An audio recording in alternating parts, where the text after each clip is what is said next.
Walang preno kung bumatikos. Malalim at makatwirang komentaryo. Mag-ingat ang mga politikong gumagawa ng kalokohan at baka kayo ay tamaan ng Rapid Fire!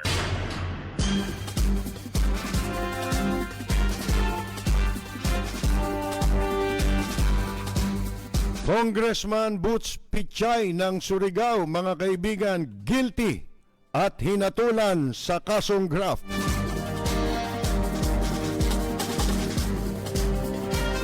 Si Luwa.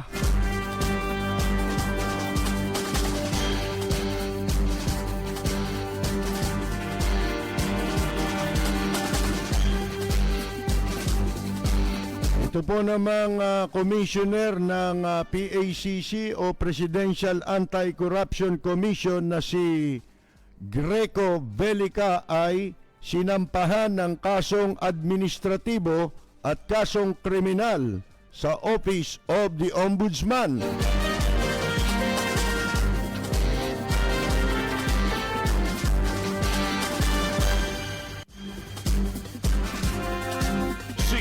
Si Lapid, bumabanat. Rapid Fire!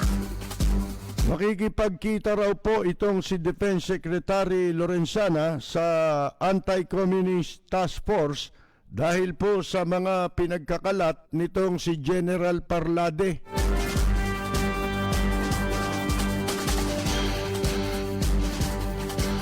At hindi pa natapos si Parlade kay ano ba artista? Yung si Liza Soberano ba yun? At kay Catriona Gray. Kasama pa yung kapatid ni Angel Locsin. Di pa tapos yun. Sumundot na naman ng pailalim si General.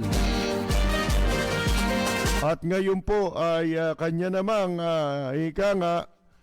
binabanatan itong si Yorme ng Maynila.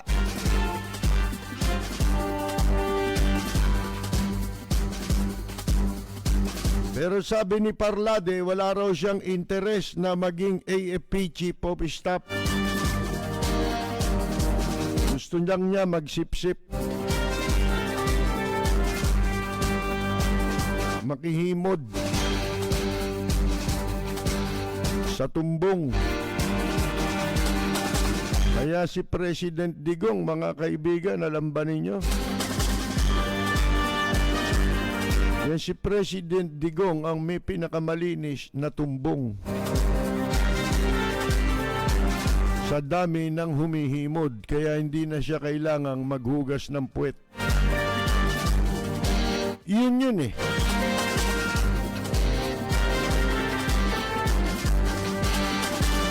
Daming himod, ano? Pabor ba kayo dito sa same-sex union? Ayan na po, mga kaibigan, may nagsusulong dito niyan, di ba, na payagan niyang same-sex marriage. Ba, ano yan, nakakatakot yan. Akala mo lang, wala yan. Sa isip-isip lang natin, magtatalo-talo pa yan eh. Uusok pa debater yan eh. Pero mga kaibigan, kayo po ba'y pabor dyan? Kasama na lahat ng relihiyon dito, ha? Si Soriano, tsak napapayag yan.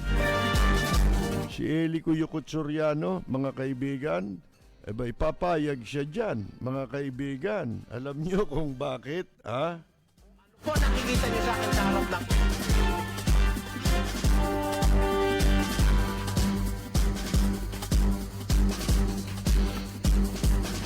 Ano ba ako talaga? Lalaki ba ako talaga? Oo. Tignan ko, lalaki naman ako. Eh bakit ang gusto ko, lalaki rin? Pinabalik. Yun eh. Same-sex marriage. Bueno, mga kaibigan, yan po ilan sa ating mga pag-uusapan ngayong gabi.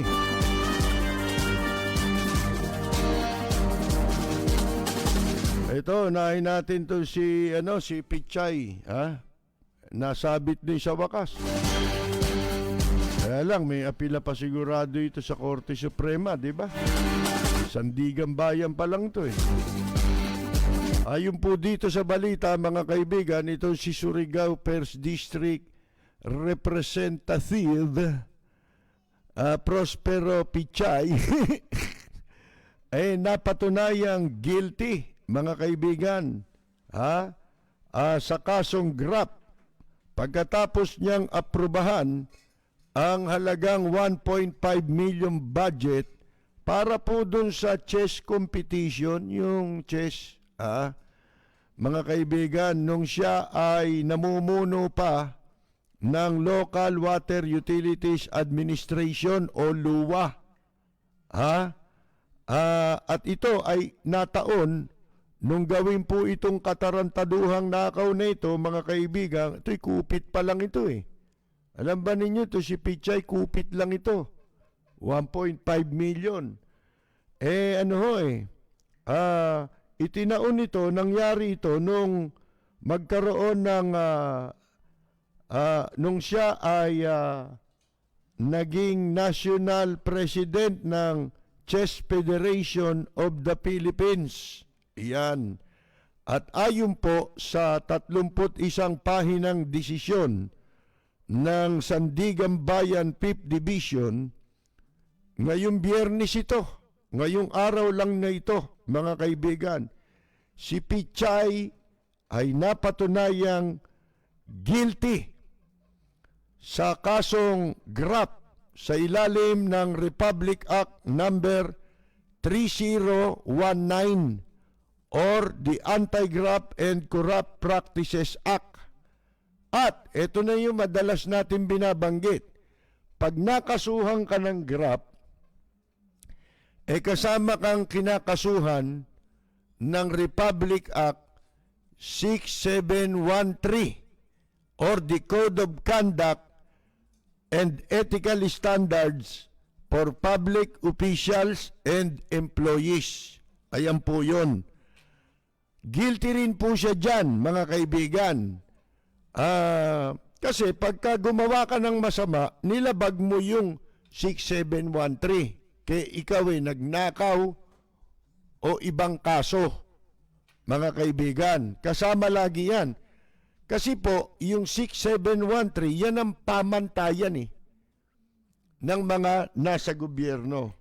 So, sabit din siya ron. Ngayon, ang kaso pong ito ay tungkol doon sa itong si Pichay, nung siya ang chairman ng LUWA, di ba ho? Yung Local Water Utilities Administration, chairman siya ng Board of Trustees at yung iba pang LUWA officials na sina Emmanuel Malikdem at Wilfredo Fileo.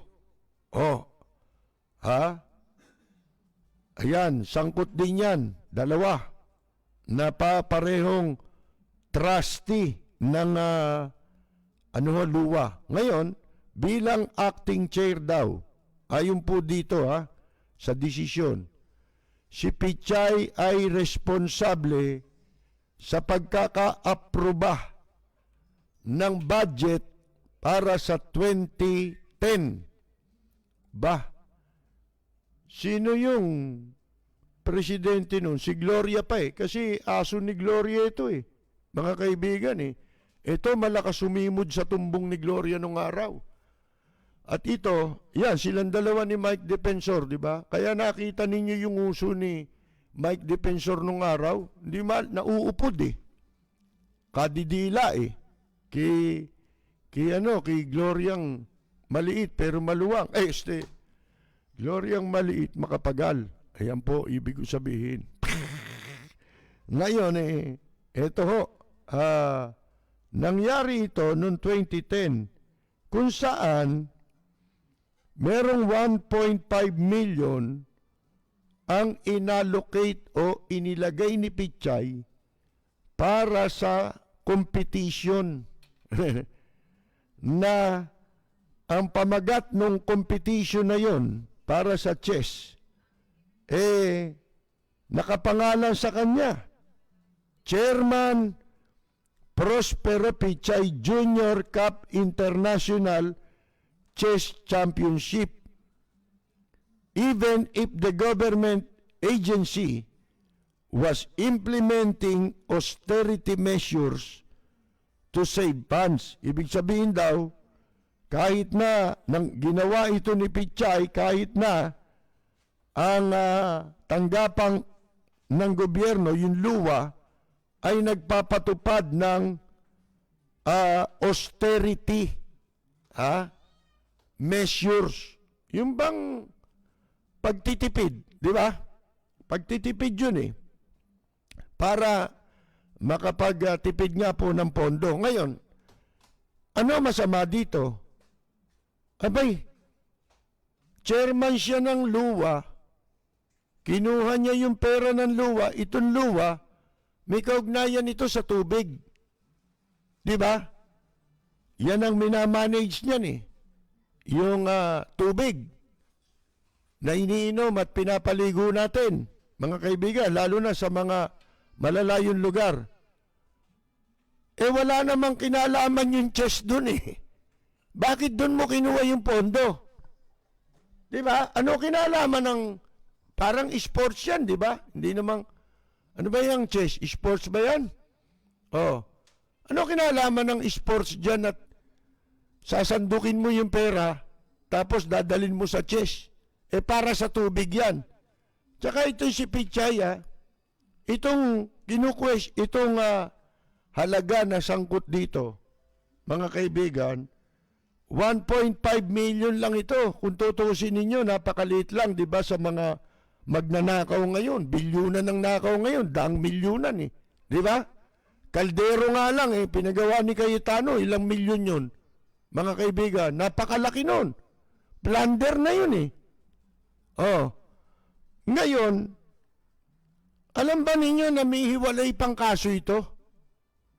Ang hindi lang natin alam kung ano na nangyari dun sa kasong yun. Mas malaki yung kasong yun. Plunder yun, mga kaibigan. Alam ba ninyo kung anong kaso? Diyan din sa luwa. Talagang, parang sinalanta ng ng matitinding kalamidad yung luwa nung naupo si Pichay dyan mga kaibigan.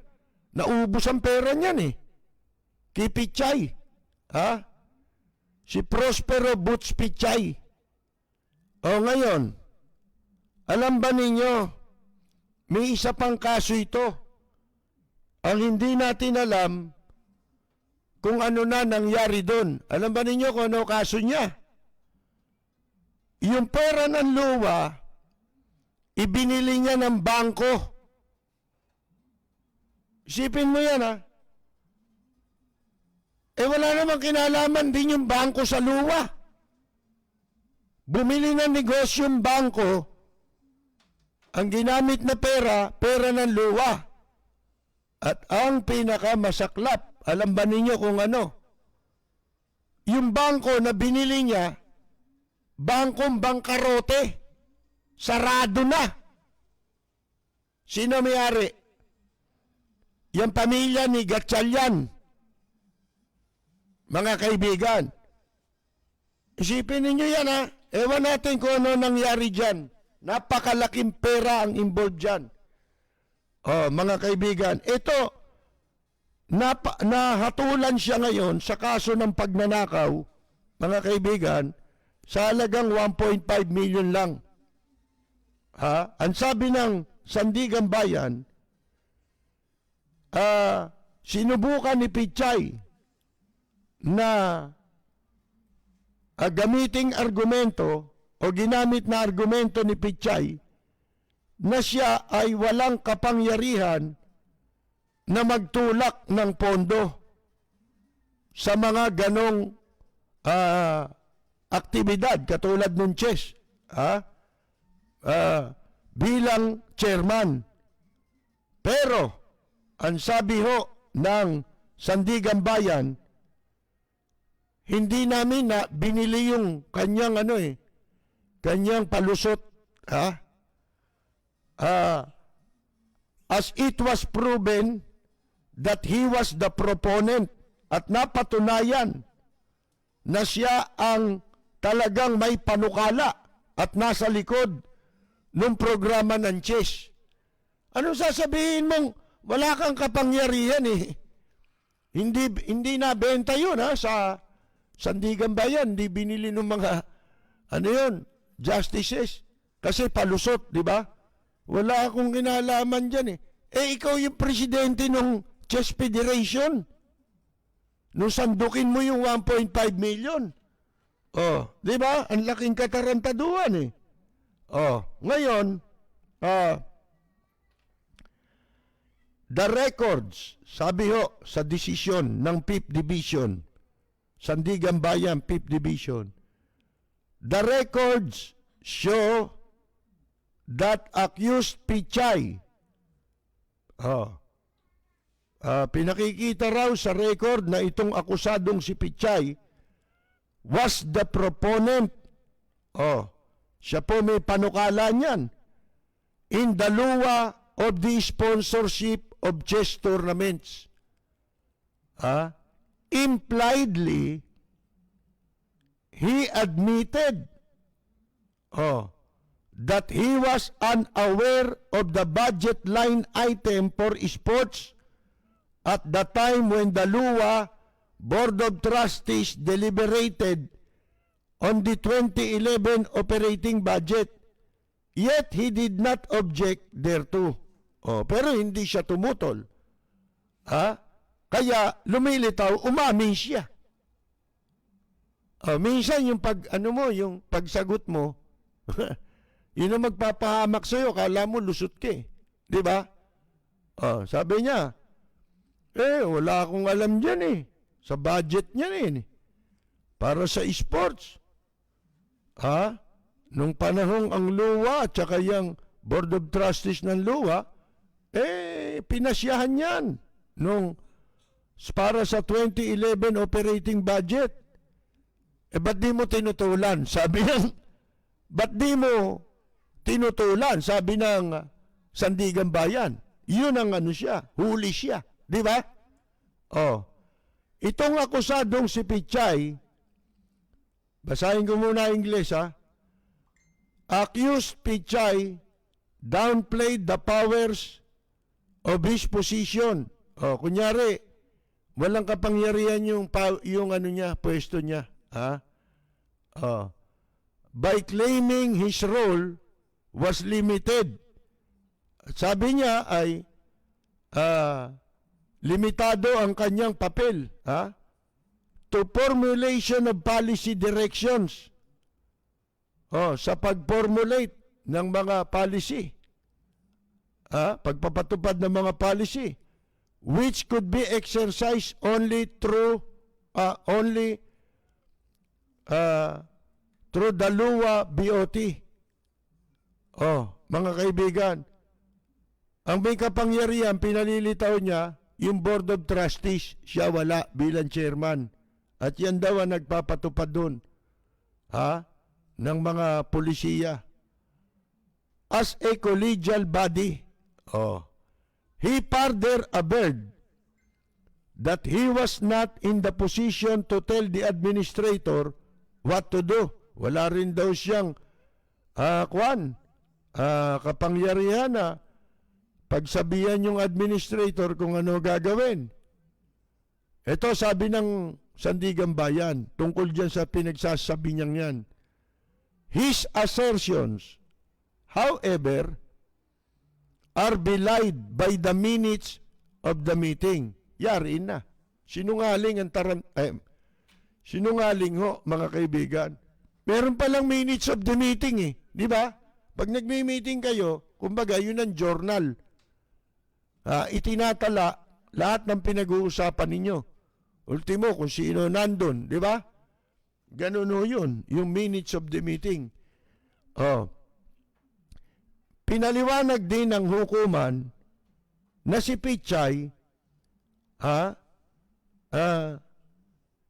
sinasabi ni Pichay, pinalilitaw niya na siya ay nakaboboto lamang kapag merong pinagbobotohan yung board. Halimbawa, di ba?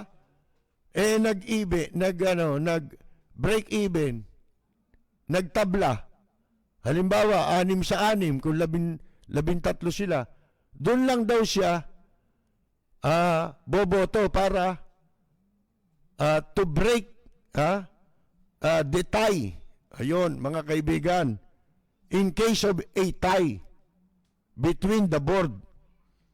Pero ano sabi ng Sandigan Bayan? Hindi rin pinaniwalaan eh. Sabi ng Sandigan Bayan, no such rule exists. Wala niyang ganong rule. Na ikaw magbe-break ng tie. Ano ba yung may mga ganon na Meron kasing mga organisasyon sa Korte Suprema yata eh. Ganon eh. Ang Chief Justice, merong mga na instance na pag nag-break, ewan ko kung tama ako hindi ko kasi ngayon agad maisip kung ano yung mga organization na gano'n. Para mag-break ang tie, boboto ngayon yung Chief Justice of the Supreme Court. Kasi ilan sila? 15, di ba? Kung nagkaroon ng botohan na 7-7, tie. Tsaka boboto ngayon yung Hindi ko alam hindi ako sigurado dyan. Pero ganun ang ibig sabihin. Wala naman palang ganung, wala naman palang ganung patakaran, mga kaibigan. At ang sabi ng Sandigan Bayan, and that the minutes of the meeting also showed. Nandun din sa minutes of the meeting, pinakikita rin na yun ay unanimously approved. Sabi mo, nagkaroon ng tie. Tapos nung tignan nung Sandigan Bayan yung minutes of the meeting, yung record nung naganap na meeting, unanimous eh. This ibig sabihin, walang kumontra. Mga kaibigan, di ba? Inaprubahan. As early as 2018, the court has insisted that Pichay, na ngayon giniit ng korte nung 2018 pa, na itong si Pichay, na longest man ngayon ng Surigao, matagal nang naging congressman to dyan had the burden to prove his innocence at it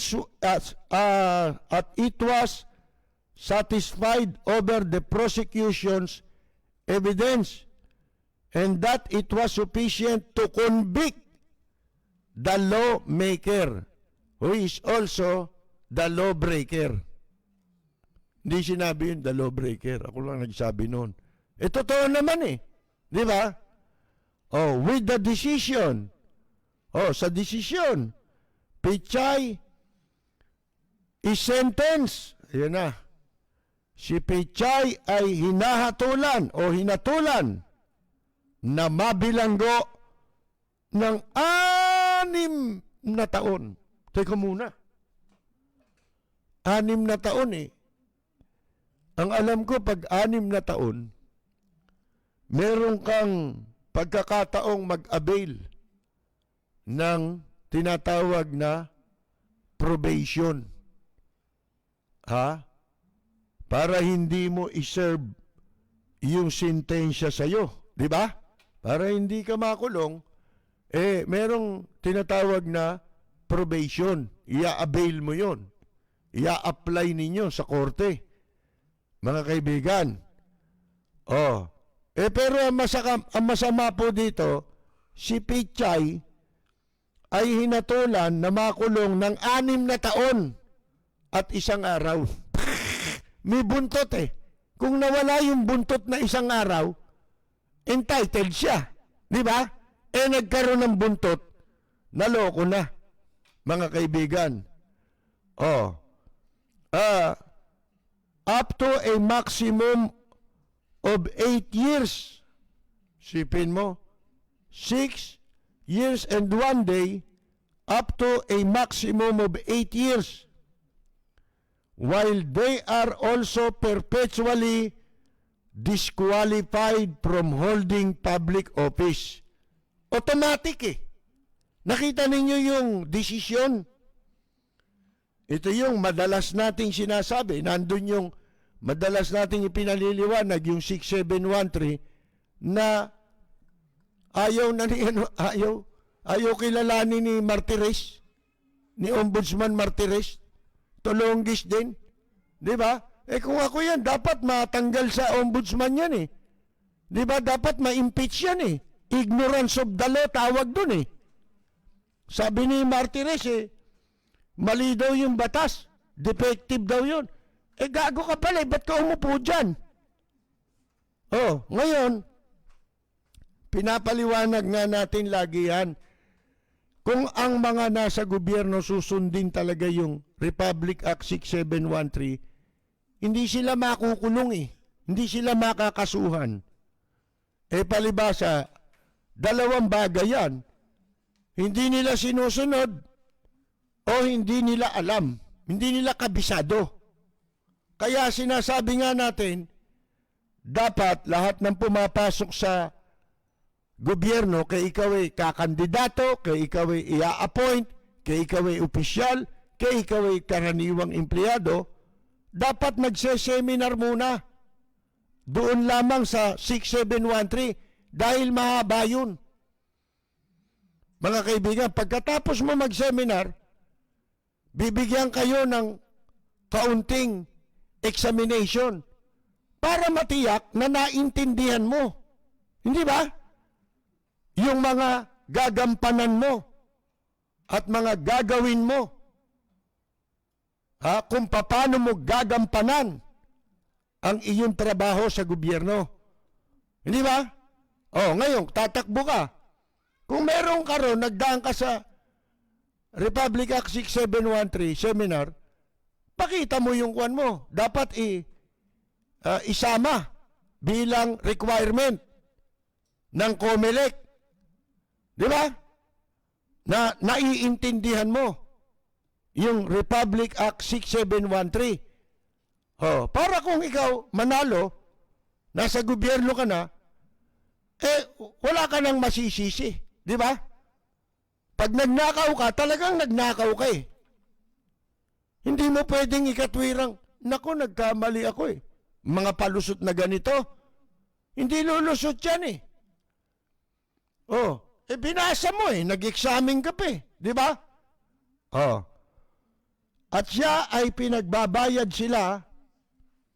Ito mo, kasama dito, disqualification, perpetual habang buhay, disqualified ka na humawak ng anumang pwesto sa gobyerno kahit barangay tanod. Hindi ka pwede. Di ba? Mga kaibigan, at sila ay pinagbabayad ng 5,000 piso ang baba, no? For being guilty, dun nga po sa Republic Act 6713. Ang penalty ron na pinataw sa kanila sa bilang accessory penalty, pinagbabayad sila ng 5,000. At pagtulungan nilang ibalik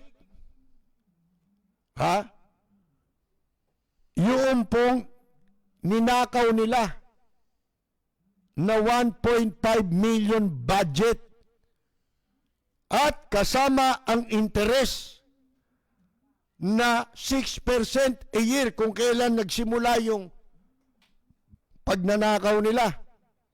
Ibalik niyo yung pera at meron pang babayaran kayong 6% per year. Ano ibig sabihin? Mga kaibigan, yun yung sinasabi natin. Ang layunin ng batas sa pagnanakaw. Kaya ginawa yan. Yung GRAP. GRAP case, anti-GRAP case. O anti-GRAP law. At saka yung, anong batas yun? Yung plunder. Kaya ho ginawa yan, hindi lamang ang intensyon ng batas ay parusahan ka. Kung hindi, intensyon din sa batas na bawiin kung ano man ang ninakaw mo. Swerte ni Erap, hindi siya siningil nung nakaraang administrasyon, hindi rin siya siningil ni Presidente Digongyo. Walang preno kung bumatikos. Malalim at makatwirang komentaryo. Mag-ingat ang mga politikong gumagawa ng kalokohan at baka kayo ay tamaan ng Lapid Fire!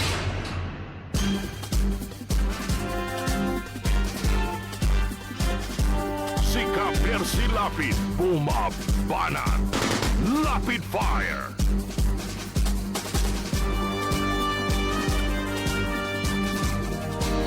Ano tayong maniniwala sa ngayon? Kasi nagsimula naman yung kaso ni Pichay eh. Wala pa si Presidente Digongyo eh. Di ba?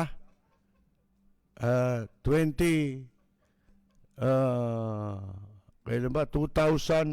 nangyari yun. Ayon dun sa binasa nating report. Pero ngayon, yun nga, dahil ang ombudsman ngayon ay nagpapakita ng kakaibang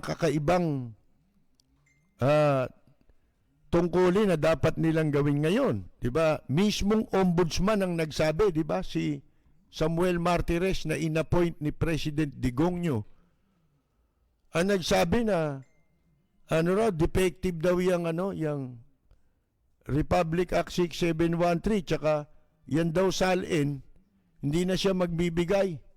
Kasi ginagamit daw sa pamba-blackmail. Gusto nila kasi sila na lang ang blackmail. Sila lang ang gagamit. Di ba kakaiba? Sabi ko nga sa inyo, kanino tayo magsusumbong? Doon sa ombudsman na nalalagyan? Kasi ultimo siya, hindi niya maipaliwanag kung bakit lumaki yung yung income niya ng 15 million. Pagkatapos niyang maitalaga sa pwesto, 1 taon, lumobo ka agad ng 15 million. Anong kaso na areglo ron? Di ba? Ngayon, pagka ganyan na nga po, sabi nga natin kagabi, who will police the police? Di ba? At sino mag-iimbestiga kung ang nag-iimbestiga ay nalalagyan? Eto, tignan ninyo. Yung isang ahensyang hindi natin pinagtitiwalaan kasi presidente rin ang naglagay para mag-imbestiga doon sa kanyang mga tauhan. Kaya walang nangyayari. Ano nangyari ngayon? Sila na demanda. Bakit? Wala naman silang napatunayan eh. Di ba? Katulad itong si Greco Bellica ng Presidential Anti-Corruption Commission. Nahaharap ngayon sa kasong kriminal at administratibo. Sa ombudsman dahil sa pag-whitewashing ng investigasyon sa mga opisyal ng Duty Free Shop o Duty Free Philippines Corporation. Di ba? Yung Duty Free Shop, di ba? Na di umano ay sangkot sa pagpayag sa mga pribadong kumpanya na mag-smuggling ng imported goods. Kita ninyo, ang laking kaso nito. Mga kaibigan, bakit? Kasi ultimong duty free shop pala ginagamit sa smuggling. Yun ang ibig sabihin. Pinagagamit ng Duty Free Shop Philippines Corporation yung pong opisina na yun para sa mga smuggler. Nakita na ninyo? Sa inihaing reklamo na 16 na pahinang reklamo, kahapon, 9 na empleyado ng Duty Free Philippines ang humiling sa ombudsman na imbestigahan si Belica for violation of several provisions of Republic Act 3019 or the Anti-Graft and Corrupt Practices Act. Kasi puro daldal itong batang ito mga kaibigan Imbestiga, wala naman nakasuhan. Ang sabi nitong sa reklamo, si Belica ay dapat ding imbestigahan sa administrative offenses of grave misconduct, conduct prejudicial to the service, and gross inexcusable negligence. Yun ang administrative offenses na tinutukoy dito, yun din yung Republic Act 6713. Di ba? Yung unang sinasabi dito, GRAP yun. Republic Act 3019. Anti-GRAP yun. Itong sinasabi nilang administrative offenses, ito'y mga paglabag sa mga nasasaad sa Republic Act 6713, otherwise known as Code of Conduct and Ethical Standards for Public Officials and Employees. Malinaw, sabi ho nila, na pinalitan na ni Commissioner Greco Belica ang kanyang report, mga kaibigan, and recommendation, at pinalabnaw ito sa pamamagitan ng pagtanggal sa mga pangalan ng mga taong involved sa mga anomalya sa duty free. Ayun ang sabi ng mga doon sa complaint ng mga empleyado na nagdemanda kay Greco Belica. Mga kaibigan, nakita na ninyo? Mahuhuli ka rin, mahalata ka rin ng iba. Ako, matagal nang nakahalata dyan. Diba? Paano mo susugpuin ng pagnanakaw? Kung ganito yung mga itinalaga mo. Diba? Paano yan? Kahit ano pang sabihin mo, I hate corruption. Hindi ko mapapatawad. Kahit ganyan paulit-ulitin mo yan na para kang sirang plaka, baliwala yan. Kasi puro unggoy itong nakaano Walang karapatang mag-imbestiga itong mga pinaglalagay mo Si Martires, itong PACC, puro gusto lang kumandidato niyan Mga kaibigan Ano ba nalalaman yan? Ang sabi maliwanag na ang report at rekomendasyon ni Commissioner Greco Belica na isinumiti niya sa Malacanang was a cover-up. Pinagtakban pa Bakit? Yan yung sinasabi natin. Useless tayong makipagtulungan sa gobyerno para masugpo ang katiwalian. Katulad na sinasabi nila, di ba? Kung sino raw may nakakaalam ng katiwalian, isumbong daw, di ba? Public works, ganun daw. Ano? Para ano? Kayo mag-iimbestiga, di lalo na. Di ba? Di lalo nang na-whitewash yan. Ano yung sinasabi natin madalas? Nakakadismaya pa.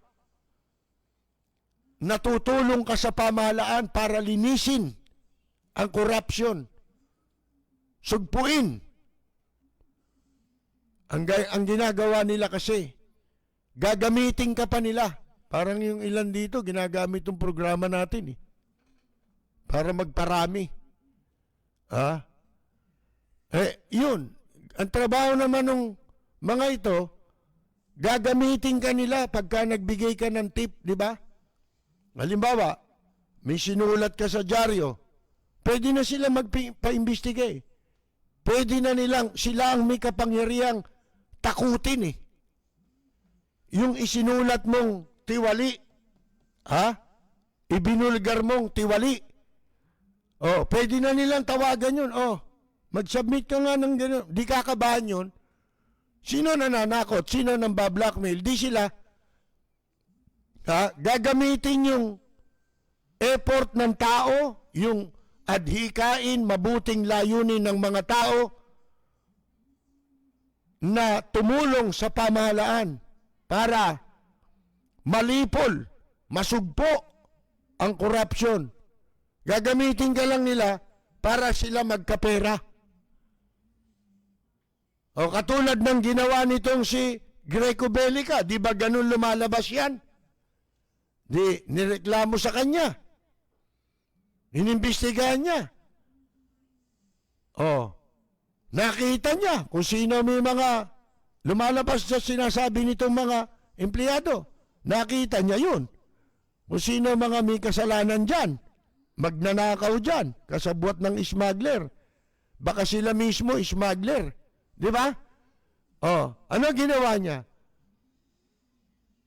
Nagsumiti ng report at rekomendasyon sa Malacanang. Binago yung report. Tinanggal niya yung mga magnanakaw. Tapos, nilabnawan niya yung report. Parang ombudsman din. Pag yung ombudsman, nabayaran mo yan, dalawang pwedeng gawin yan. Ibasura yung kaso mo, o kaya mainit yung kaso mo, isasampa nila sa Sandigan Bayan. Obligado sila para hindi sila malata. Nag-away na nga yan eh. Yung ombudsman tsaka yung Sandigan Bayan, di ba?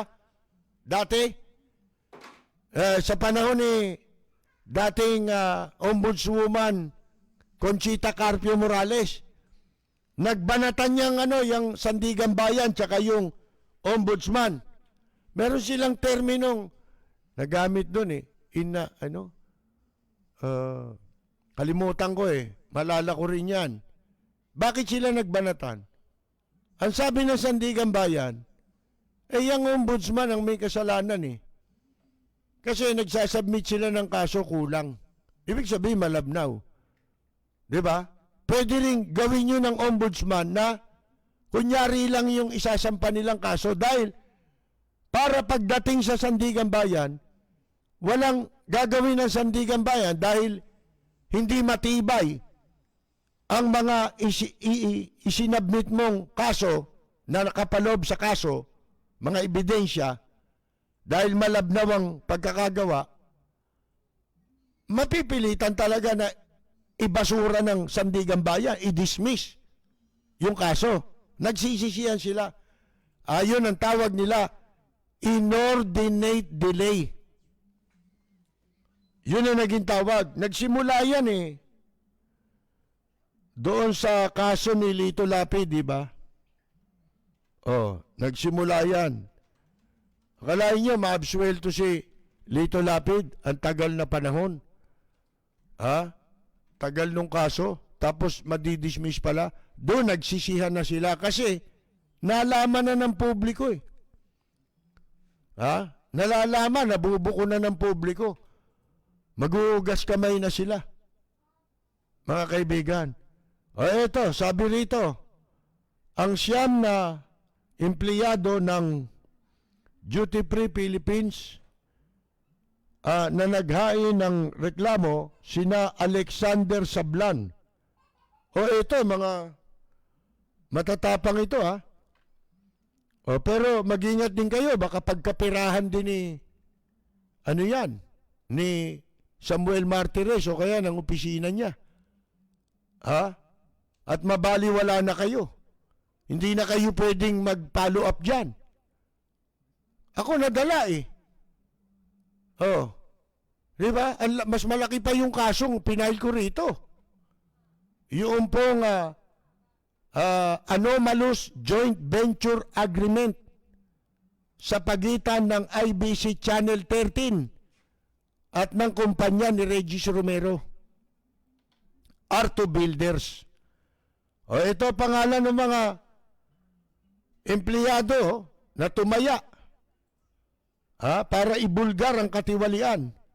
Si Alexander Sablan, Ernesto Mangalindan, Romeo Silva Jr., Eric Oracion, Nilo Duarte, Joaquin Vival, Francis Daco, Rizalino Santos, at Carlito Ardales.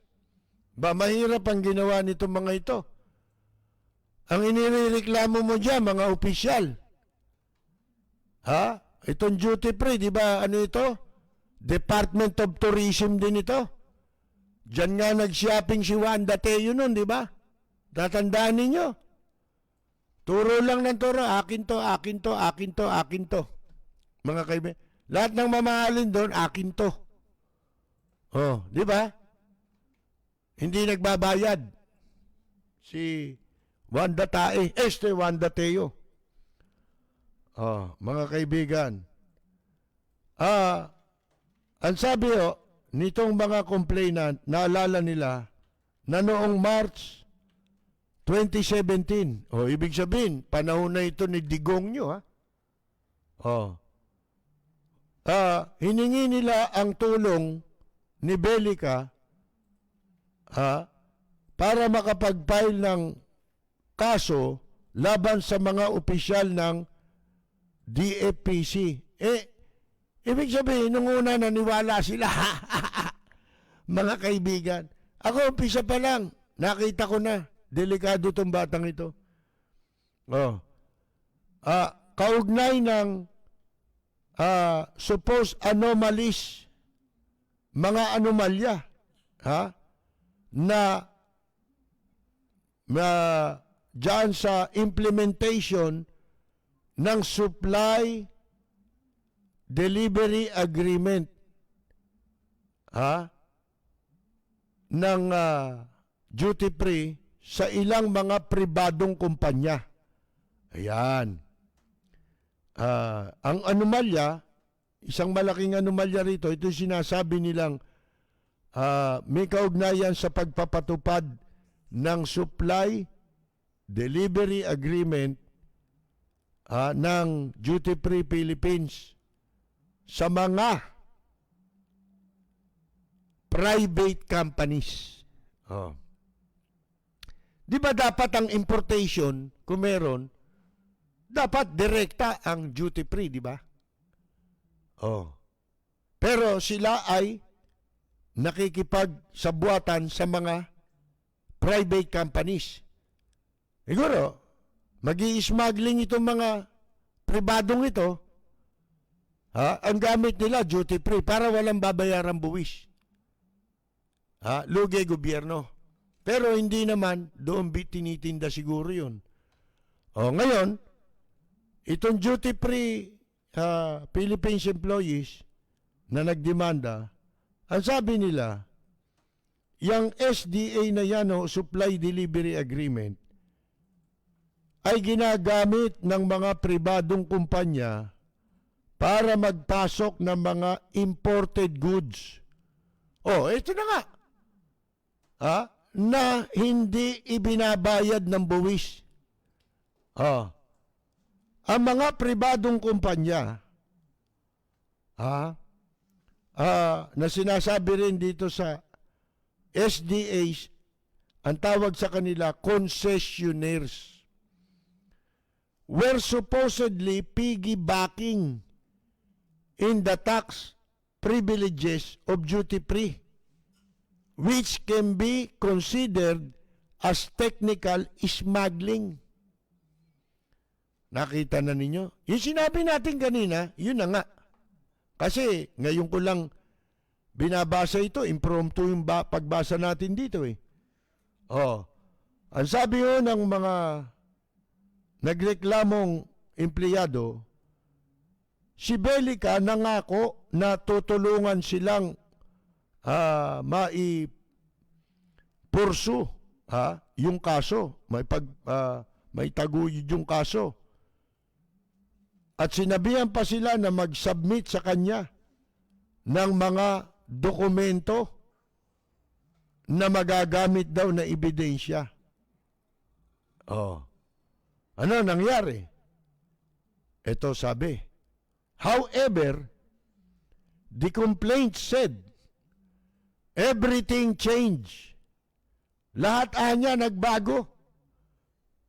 After Belica and other officials of PACC, pagkatapos na ito si Belica at ang ibang opisyal pa ng PACC ay nakipagkita sa Chief Operating Officer ng Duty Free Philippines na si Vicente Pelayo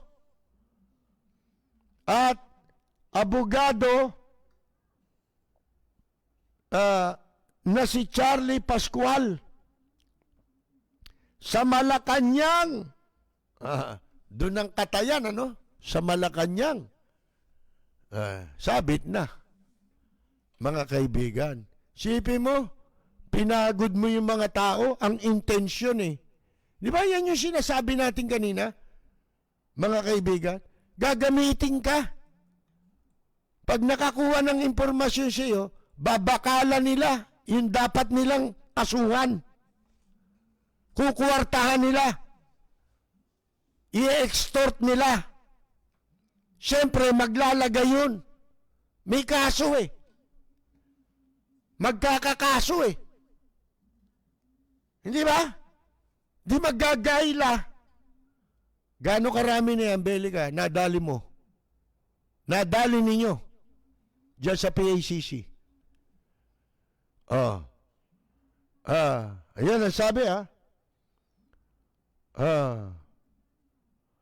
Tapos, ayaw daw sabihin sa kanila ni Belica pagkatapos nung naganap na meeting nung 2018 sa Malacanang sa pagitan ng PACC officials kasama si Belica at saka yung Chief Operating Officer ng Duty Free na si Vicente Pelayo at nandun pa yung legal counsel si Charlie Pascual.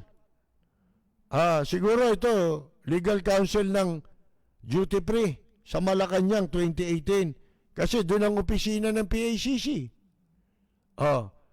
Pero ayaw daw sabihin sa kanila nung tinatanong nila si Belica kung ano ang napag-usapan at napagkasunduan pagkatapos ng meeting sa Malacanang.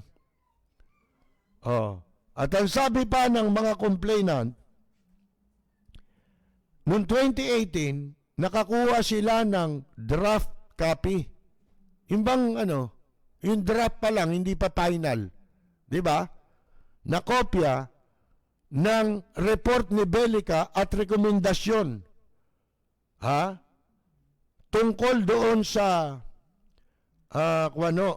SDA na tinatawag yung yung Supply Delivery Agreement. Mga kaibigan, anomaly, tungkol sa anomalyang yan, which does not contain the names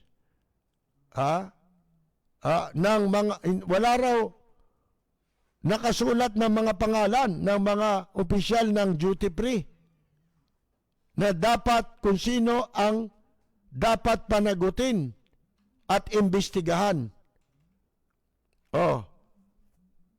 Ayon pa rin sa inihaing reklamo sa ombudsman labang kay Belica, this report was different from the earlier draft. Meron pa palang naunang draft kaysa dito sa draft na sinasabi nila noong 2018. may mas nauna pa na kakaiba na.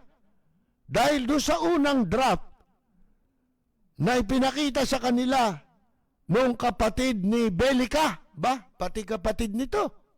Ano to? Family? Ha?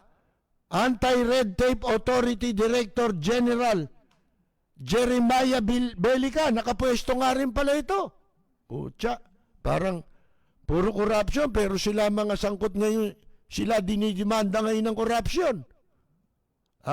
Wherein the names of duty-free Philippines officials allegedly involved in the anomaly were included. O dun sa unang draft na ipinakita sa kanila, nandun yung pangalan ng mga kakasuhan. Yung sumunod na draft, wala na. Itong nakuha nilang kopya ng draft, wala na. Ang sabi nila, Commissioner Greco Belhica neglected our original complaint. His supposed anti-corruption stance is fraud. Sabi ko na eh. Ako, tandaan ninyo. Marami na tayong nabanatan. Pero titiyakin ko sa inyo, kapag ang tao, pinagbabanatan natin na walang kwentang tao, itaganyo sa bato. Lalabas at lalabas ang katotohanan. Walang kwentang tao yan. Tumatalakay sa maiinit na isyu ng bayan. Bumabatikos, bumabanat. Walang takot na nagsisiwalat sa maling gawain ng mga taong gobyerno. Nagseserbisyo publiko. Pakinggan para hindi maging mangmang sa nangyayari sa lipunan. Lunes hanggang Biyernes, alas 10 hanggang alas 11 ng gabi sa DWBL 1242. Lapid Fire ni Percy Lapid. Totoong balita, katotohanang komentaryo. Lapid Fire. Mula sa top-rated music station ng Dekada 80, ang WBL. Puli na naglilingkod sa inyo sa pamamagitan ng magaganda at piling-piling programa. Mula Lunes hanggang Linggo, aaliwin kayo ng aming kilalang mga komentarista at public service program. Ito lamang sa himpilan ng DWBL. Walang preno kung bumatikos. Malalim at makatwirang komentaryo. Mag-ingat ang mga politikong gumagawa ng kalokohan at baka kayo ay tamaan ng Lapid Fire!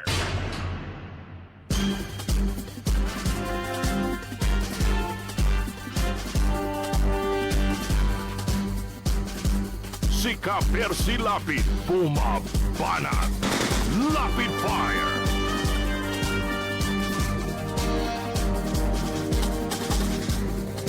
Tayo po ay magpapatuloy, mga kaibigan, bago tayo bumalik doon sa mga pinag-uusapan at pag-uusapan natin. Ano ba ito? Ipinapaalala po lang natin na yung ating live jamming every Saturday, mapapakinggan po tayo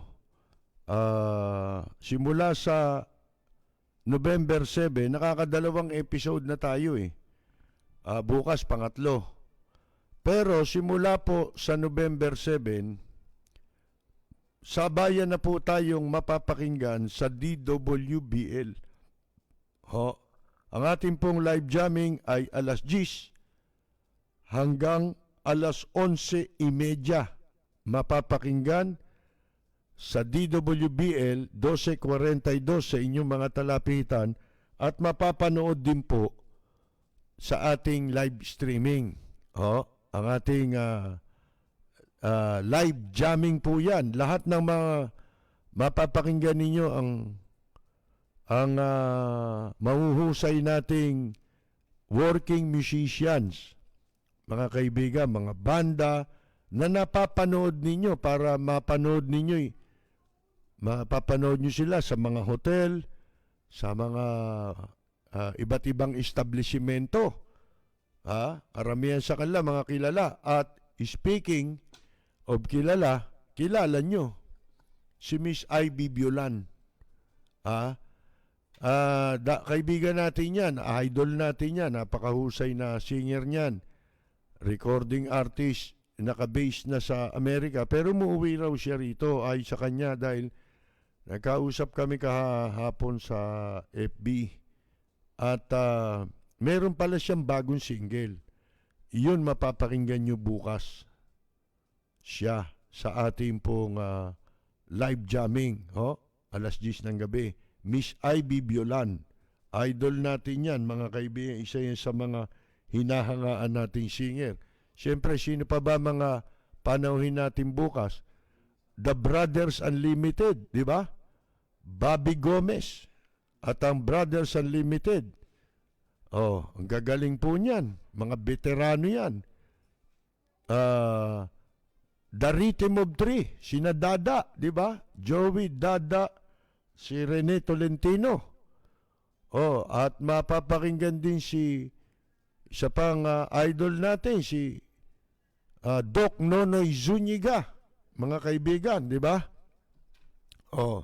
At meron pang si Walden Kihan Berry at ang kanya may bahay si Bioli Lapus Berry ay mapapakinggan nyo rin po sa ating live jamming bukas alas 10 sa ating live streaming alas 10 hanggang alas 12 rin po ng hating gabi. Masisiyahan po kayo. Sila po ay mga totoong napakahuhusay na mga entertainer niyan, mga musicians. At tuloy din po yung ating pagtulong sa mga musician. Kanina marami na naman tayong napadalang. Kaya talagang para sa isang buwan, hindi ho magkakasya, 100 lang talaga. Malapit na ho kaming mag 150. Ilang piraso na lang. Matatapos na rin tong October, abot na ho sa 150 ang natulungan nating mga working musician. At yan ay merong second tranche. Sa susunod na November, magkakaroon sila ulit ng konting ayuda. Yung mga nakatanggap at merong ibang hindi nakatanggap na maisasama natin sa susunod. Mga kaibigan, kung maaari lang po sana dun sa mga kapatid nating musicians, entertainers, kumuha na kayo ng GCash. Kasi sa totoo lang medyo hirap kami sa pagpapadala. Sa pagpapadala, hirap kami.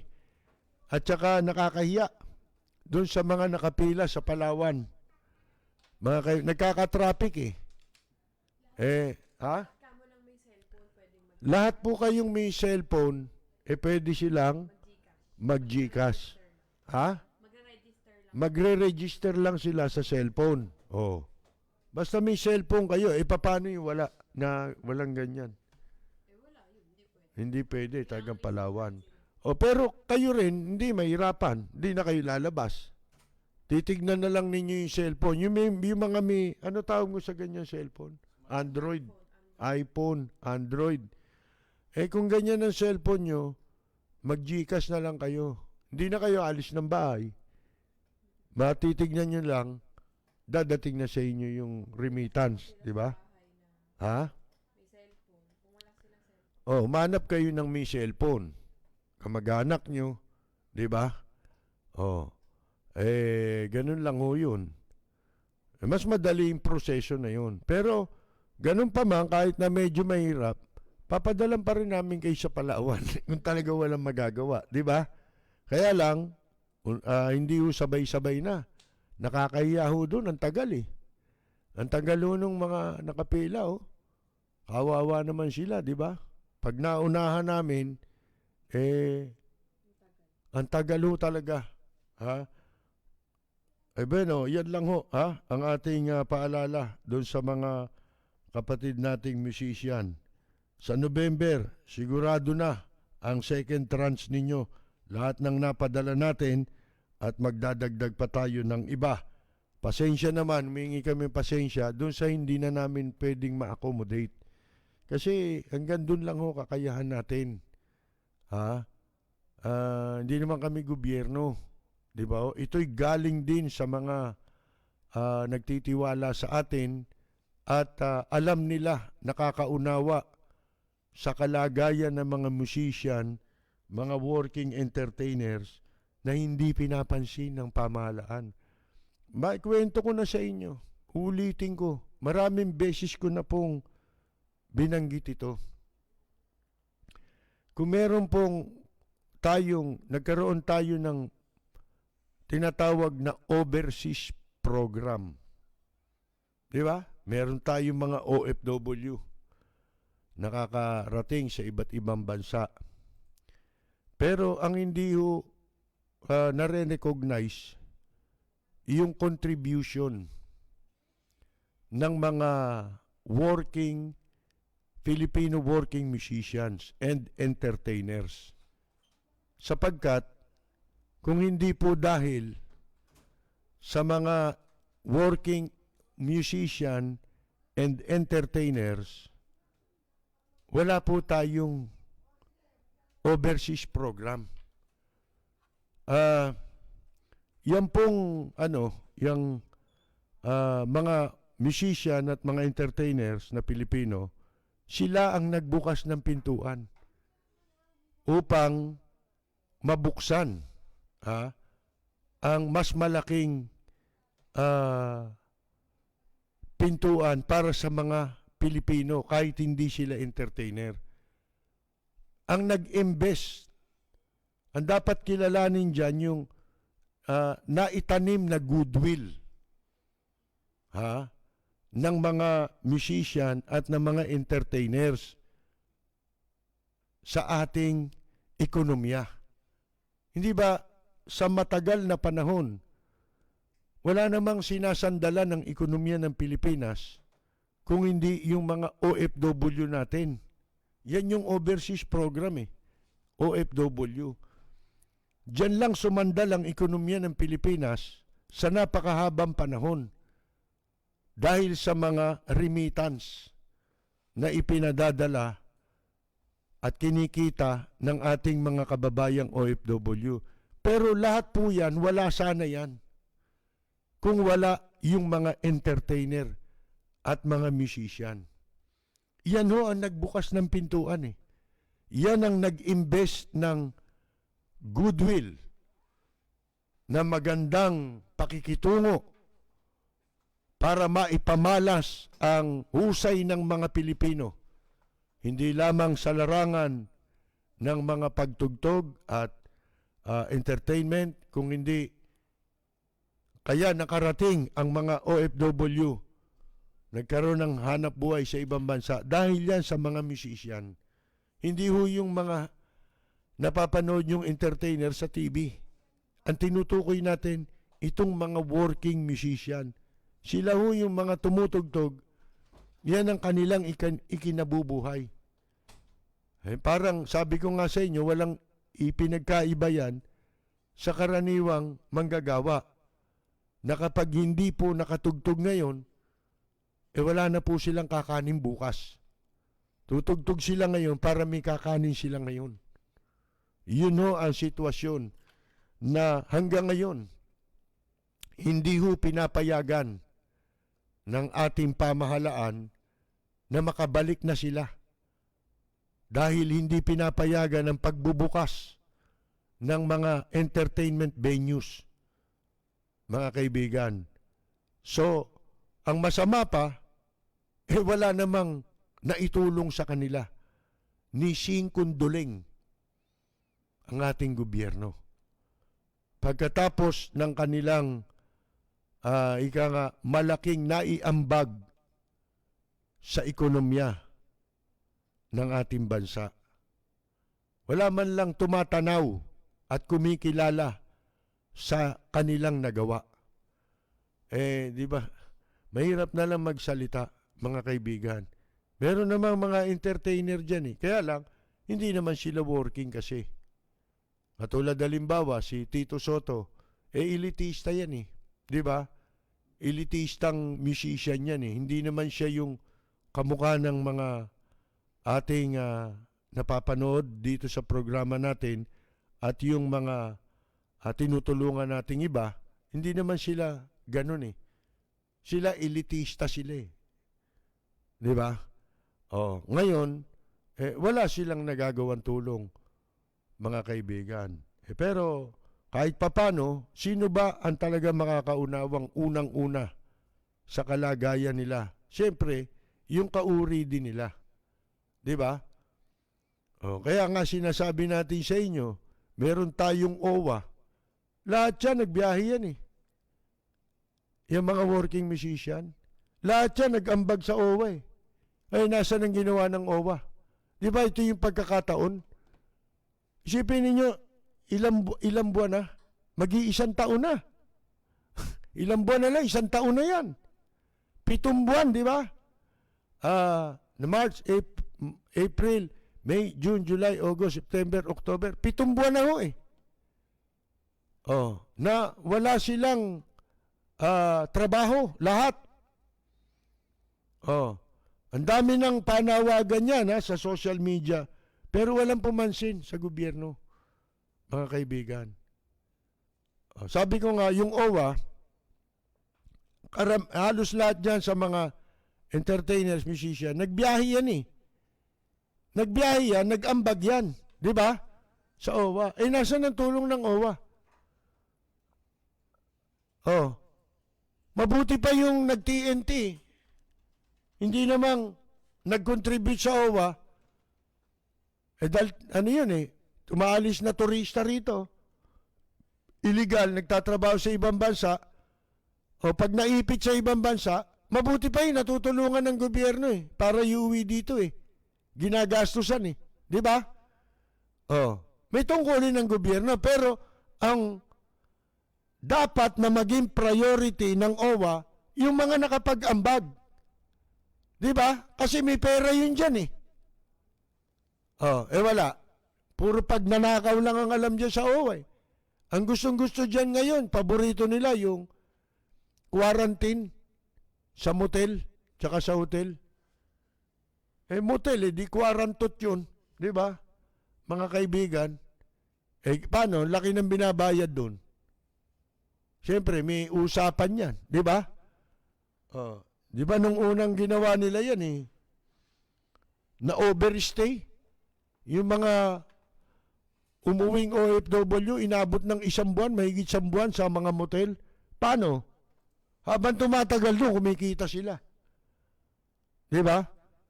Nakikinabang yung motel, nakikinabang din sila, mga kaibigan. So, yun po yun. Kahit po maliit ang naitutulong natin, hindi bale. Kasi ang nakakaunawa lang sa inyo, kami, di ba? Dahil galing kami dyan sa hanap buhay na yan. Walang ibang makakaunawa sa iyo kundi. Kaya sabi ko, yung OWA, ang dapat na uupo dyan na miyembro ng board of trustee ng OWA, dapat nanggaling din sa hanay ng mga OFW, musician, mga nurse, seaman. Dapat lahat ng sektor sa overseas program represented sa board ng OWA sapagkat sila ang higit na nakakaalam kung ano ang mabuti para sa kanila, sa kanilang kapakanan. Di ba? Halimbawa, ikaw, ano ba ang mabuti para sa iyong kapakanan?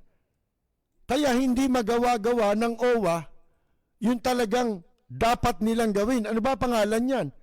Overseas Workers Welfare. Di ba ang Tagalog ng welfare, ang ibig sabihin niyan sa kapakanan? Di ba? Kapakanan yan ba't maglalagay ka ng dyan, nang hindi naman nanggaling sa hanay ng mga OFW? Ano alam niyan para sa kapakanan ng OFW? Matagal na natin pinaglalaban, nung araw pa. Kinopya pa nga ni Bello para sa propaganda lang niya. Yung mga sinasabi natin simula pa sa panahon ni dating Pangulong Marcos, ang OWA dapat may mga kinatawan na nanggaling sa hanay ng mga overseas Filipino workers upang nang sa ganon makapag-establish, makapagtatag ng mga programa na direktamenteng may pakinabang sa kanila. Eh sino nakakaalam ng pakinabang para sa iyo? Eh di ikaw. Bakit sila gagawa? Wala naman sila nagawa. Halimbawa, ospital para sa mga OFW at sa pamilya nila. Hindi ba yun sa kapakanan yun? Direktamenteng sa kapakanan. Yan ang mga dapat na naging programa. Eskwelahan para sa anak ng mga OFW. Yan, direktang may mga, kinalaman sa kapakanan. Eh wala eh. Eh talagang ang intention niya sa OWA, pag nakawan. Nakawin lang ang pera. Pinaniniwala sila na yung contribution sa OWA, yun ay para sa kapakanan nila. Hindi ho totoo yun, mga kaibigan.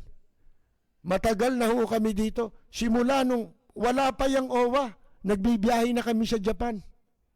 Bilang mga musician, hanggang sa maitatag ang OWA. Hanggang sa magsimula yung OWA, nauna pa kami dyan. Wala pang OWA, nagbibiyahe na kami. At nung magsimula ang OWA, ang pangalan dati niyan Welfare Fund Administration sa panahon ni dating Pangulong Marcos na ang nakaupo sa labor ay si Minister Blas Ople. At alam na alam ko hanggang ngayon, ang unang naging administrator niyan, ang pangalan, si Salvador Bigay. Eh simula pa lang noon, nagkaroon na ng anomalya dyan. Pinagbababanatan ko na sa radyo yan, nung araw pa mga kaibigan. At sinasabi na natin ito. Pero walang gobyerno talaga. Yun, doon kayo magtaka Sabi ko nga, ang barometro ko sa gobyerno, kapag kayang mga OWA nakita mo, talagang binalasa yan, talagang ipinatupad yung mga dapat ipatupad dyan, nakatagpo na tayo ng totoong gobyerno, ng totoong mga leader sa gobyerno. Yan ang barometro ko, mga kaibigan. Kasi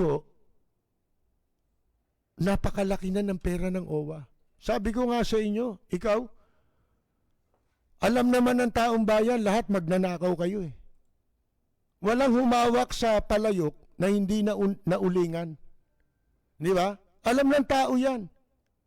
Nagnanakaw kayong lahat. Di ba? Sabi ko nga, alam nyo ba na sa laki ng pera ng OWA, sa laki lang ng pera ng OWA, huwag ka nang magnakaw. Sandali lang, mayaman ka na. Mga kaibigan. Paano? Halimbawa, ito, parang nakaw din to Pero, imbes na lahat nakawin mo, magkano pera ng OWA? Ilang daang bilyon yan? Mga kaibigan, ilang daang bilyon ang pera ng OWA? Iyan kung i-deposito mo sa bangko,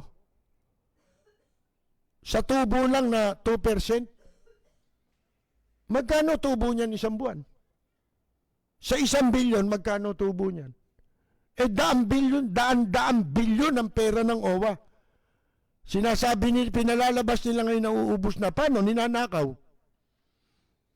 Para wala na silang i-account. Sasabihin lang nila, ninakaw. At ang mahirap, yung OWA hindi subject ng accounting, ng audit. Dapat yan, ipa-audit yan. Mga kaibigan. At ang masama pa, sa ilalim ng kasalukuyang administrasyon, imbes na mapalawak nila ang pagbubukas ng pintuan para sa mga maraming Pilipino na may kakayahang makapagtrabaho sa ibang bansa. Mga kaibigan, ano ginawa ng pamahalaan ngayon? pinagmumura lahat yung mga bansa eh. Akala mo kung sino eh. Kumbaga yung parang mga troll na panlait wagas. Pero hindi naman pala nag-aalmusal. Mga kaibigan, wala naman palang pang-almusal. Pero makapanlait, akala mo kung sino eh. Di ba? Ngayon, inaway mo yung mga bansa. Nagbawas ka. Pinasikip mo ang daigdig. Bakit ho natin pinagmamalasakitan ang mga kababayan natin sa ibang bansa? Hinahangaan natin sila eh. Malaking tulong sila sa atin. Kaya kapag nakikipag-away itong gobyernong ito sa mga bansa na meron tayong mga kababayang naninirahan, nagtatrabaho, di ba nakapag-iinit ng ulo? Nananahimik yung mga kababayan natin doon. Imbes, wala na nga kayo na itulong. Ano pa ginagawa? Wala eh. Talagang ang iniisip nito, paano ba natin pahihirapan ang mga Pilipino? Di ba? Sipin mo, in-check, pwedeng pumasok dito, walang visa, Chinese passport. Pwede pa nga maging malagi rito habang buhay eh. Dahil doon sa PRA, sa Philippine Retarded Administration ni Puyat, yan sa DOT. Mga walang yan na yan. Pinagkakapiraan eh. Basta meron kang $50,000, pwede raw. Magkano lagay? Sabihin mo, $20,000 o $10,000. Bawat isang makapag-avail ng retirement dito sa Pilipinas. Maglalagay sa kanila yan. Iko-qualify nila. Kaya nga binaba 35 para madali, maramihan, di ba? Maramihan ng nakaw. Iko-compromise ang security at katakanan ng sarili nilang mamamayan. Napakawawalang hiya, di ba? Imbes na makipagkaibigan sa ibang mga bansa, akala mo kung sinong nagmura. Pagmumurahin, hinamon pa ng gera yung Canada. Akala mo. Ito naman mga general, mga kaibigan, ang tapang-tapang doon sa mga alam nilang hindi makakalaban sa kanila. Hindi naman nila trabaho yun. Kung talagang military kayo, ipagtanggol niyo yung Pilipinas laban sa China. Ba't kung ano-ano pinagkakaabalahan ninyo? Lalo na to si Parlade. Ang hilig sa publicity, gusto niya maging controversial. Siguro tatakbo yan eh. May balak kumandidato yan. Kasi wala raw siyang ambisyon maging chief of staff. Hindi ka naman bagay eh. Yung maging general ka lang, di ka bagay eh. Wala kami nakitang general sa tagal ng panahon namin sa media na katulad mo. Ano sinasabi mo? Ito kaliwaan niya. Ba't mo tinatakot? Nagre-recruit daw sa mga eskwela. Di talo kayo. Bakit? Kasi tamad kayo. Wala pa kayong utak. Ayaw niyong gawin kung ano dapat niyong gawin. Di magsagawa rin kayo ng mga orientation sa mga eskwela. Hindi ba? Kumuha kayo ng mga, hindi kayo, kasi militar ang orientation ninyo, panggera lang yan eh. Dapat nga doon kayo sa Spratly, doon kayo mistambay eh. Doon magkakagere. Di ba? Ba't kayo pinakikialaman ninyo yung mga artista? Pati paniwala ng tao. Ano yan? Di ba sabi ko sa inyo, yan totalitarian yan. Yan ganyan ginagawa nila. Yan din ang ginagawa sa China. Gusto nila maging isa-isip ng tao. Ano, robot? Daig niyo pa, Diyos Ang Diyos binigyan ka ng kalayaan na magkaroon ka, pumili ka ng paniwala. Di ba? Malaya mong mapipili. Gusto mong maging walang ya. Pumili ka. Pero ang sabi ng Panginoon Diyos, piliin mo yung mabuti. Pero malaya mong gawin yung masama. Di ba? Ito, daig pa eh. Ano kayo, Diyos-Diyusan? Mga kaibigan, mga siraulo.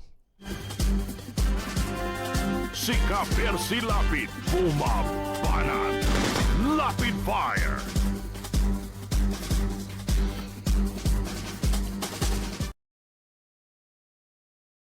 Sabi ni Defense Secretary Delpin Lorenzana ay makikipagkita siya sa mga miyembro ng Anti-Communist Task Force dahil sa ginawang pinagagawa nito si Lieutenant General Antonio Parlade sa kanyang mga kontrobersyal na pahayag labang kay Liza Soberano, Angel Locsin at Catriona Gray, Miss Universe. I am convening a meeting with these people, si Parlade, tsaka si General Esperon, saka yung member ng mga member ng LCAC. Pangit ng pangalan, ano? LCAC. Mga kaibigan. National Task Force to End Local Armed Conflict. Gusto niyo matapos yan? Simple lang eh. Matatapos dito ang rebellion kapag ang gobyerno matino na. Ganun ho yan. Kasi gusto nga rin nila wag tumino gobyerno eh. 'Di ba? Pero itong mga pinag-iinitan nilang tao, pananakot ito eh. Wala naman silang, ibig sabihin si Liza Soberano mag-underground. Ha? Si Angel Locsin mamumundok? Ganun ba yun? MPA eh, kanyo eh. Di ba yung MPA namumundok yan? Mga taong labas, di ba? Sana kung mga taong labas ang puwit yan. Mga kaibigan. Yung gandang yan nila, Angel, nila Liza, ni Catriona Gray, mamumundok yan. Hindi. Meron silang pinaglalaban na kanilang paniwala o kaya pinaniniwalaan. Pero walang naniniwala sa inyo na yung mga yan, MPA yan. Sabi ko nga, hindi ako sympathizer. Kailanman hindi. Kaya lang, ito mga kaliwa na ibang grupo, meron silang nagagampan ng papel paminsan-minsan na malaki na itutulong sa ating lahat. Diba? Pinaliwanag na natin yung kagabi, yung tungkol sa Meralco.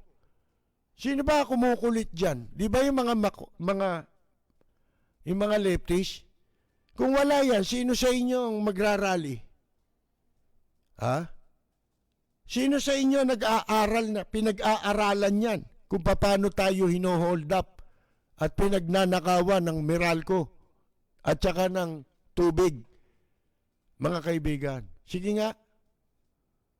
Sabi ko nga, yan ang gawin ninyo mga trabaho ninyo kaysa kung ano pinagagawa nyo, rally kayo ng rally sa embassy. Ala naman yan eh. Diba? Mga kaibigan, ang tagal nyo nang sinisigaw yan. Lahat ng gobyerno, ganyan na sinisigaw. Pero, wala tayong magagawa kung merong maniwala sa kanila sapagkat malaya yun na magagawa nila dahil hindi labag sa batas yun. Yung magkaroon ka ng paniwalang kamukha nila. Ang labag sa batas yung armado, di ba? Ibig sabihin armado yan sila MPA yan. Hindi pa ngayon. Hindi pa raw ngayon si Liza Soberano. Talaga itong general na ito. Ikaw yung general problem eh. Pumunta ka doon sa sa West Philippine Sea, tumayo ka ron. Doon mo pag si Xi Jinping ang banatan mo. Di ba? Binabanatan mo, walang katotohanan, mga ano, yung hallucination mo yan eh. Gusto niya magpakita ng katapatan. Kaya kong takutin ang publiko. Yan. Kaya sabi ko sa inyo, sa dami ng humihimod sa tumbong ni Digong, mga kaibigan, hindi na niya kailangang maghugas ng puwet. Si Ka-Percy Lapid, bumabanat. Lapid Fire.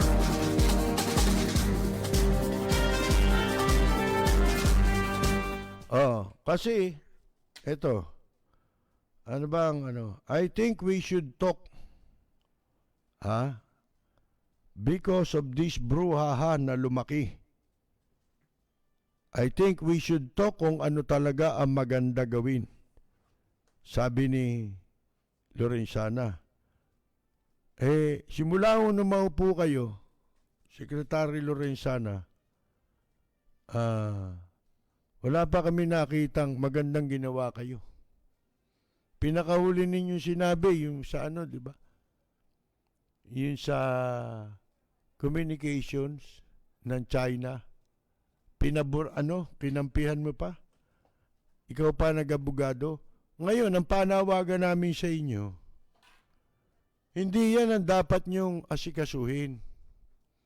Ang pangunahin yung dapat asikasuhin, ipakita nyo sa publiko, sa mamamayan, na kayo ay nakahandang ipagtanggol ang bansa, ang soberenya ng bansa, at kaligtasan ng mamamayan. Wala, hindi nyo maipakita eh. Dapat doon kayo magpakita. Ano-ano yung mga pinaggagawa ninyo? Tumigil-tigil na kayo. Nakita ninyo sa Thailand, mga kaibigan. In Thailand, buti na lang dyan, maliit ang kaso ng ng hindi kasing laki dito, di ba, ng COVID, mga kaibigan. Pero sa Thailand ngayon, matagal na, since July pala yan. Nagsisipag-rally na naman ng mga tao dyan. Ngayon, iba issue nila. Issue na nila ngayon, laban na sa monarchy. Di ba? Doon sa, ewan ko kung dahilan. Reforma raw sa monarchy ang gusto nila. Pero dyan di ba? Ang tao dyan natakot nga yung yung Prime Minister Dyan pasalamat tong mga nasa administrasyon ngayon. Hindi ginagawa ng mga Pilipino yan. Diyan mo makikita marami sa atin ang peace-loving citizen. Gaya nga ng sinasabi ko sa inyo, hindi naman magtatagumpay yan in the long run yung ideology nila Walang konti. Alam mo nyo kung sino ang napapasama dyan sa mga MPA? Yan yung ang dahilan nila wala sila nang makitang pagbabago sa gobyerno. Kawalang katarungan. Mga kaibigan. Sino ba gumagawa niyan? Di ba gobyerno? Yan lamang pag nanakaw di ba kawalang katarungan yan? Yan ang terrorism. Mga kaibigan. Yan ang tunay na terrorism. Di mo, pangangalanan mong terorista yung sinakwan? Asan ang nito? Katinuan nitong taong ito. Di ba mga graduate sa PMA, kung tawagin an officer and a gentleman. Di ba? Mga kaibigan. Bastos ito, hindi naman to gentleman Di ba? Si Ka-Percy Lapid, bumabanat. Lapid Fire.